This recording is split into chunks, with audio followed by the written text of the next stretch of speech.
May gabi mga silingan no, ready na itong pagkaon karon, dara. Mais ang kanin.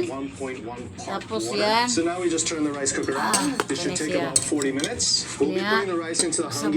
This is a traditional rice mixing pot. This is made out of Cyprus. If you don't have these, you can just reuse a regular bowl and a spatula. Here we have sushi vinegar, which is rice vinegar mixed with salt and sugar. If you want to dilute the flavor. Piece right now that I have is important where we're actually just gently going to grab the fish and the rice.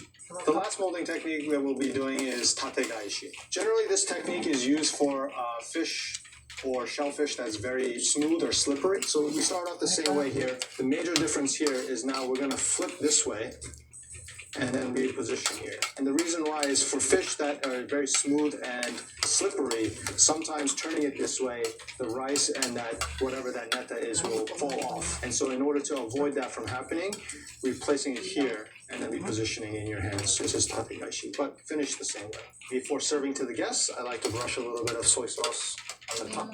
And there you have it. Nigiri sushi. Inong bugas ang mapanos.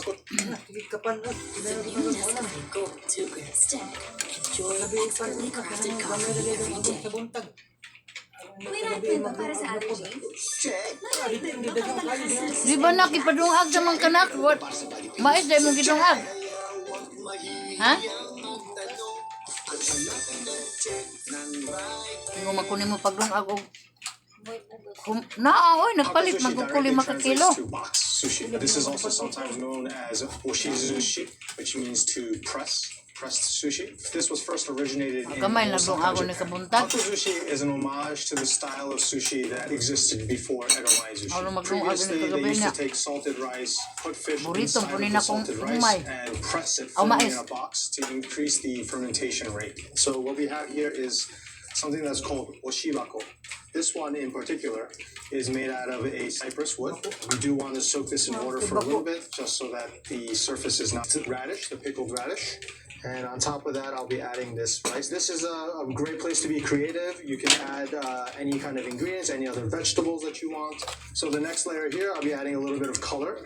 So I'll be adding some shiso leaves. So shiso is a type of herb. Flavor is closely related to mint, and it does have a very herbaceous quality, just like cilantro. Now I'm going to repeat the same layer that we did before, which is the takwan, and then finish it with the rice. And really what we're looking for is when it's loosely packed, it should come up to almost the top. I just want to make sure that the top of this has a slight moisture so that the rice doesn't stick. And so the next step here is to put the top on, and we're going to give this a very firm and even press. You can put, a good amount of your weight on this. And so you can see that it has gone down significantly.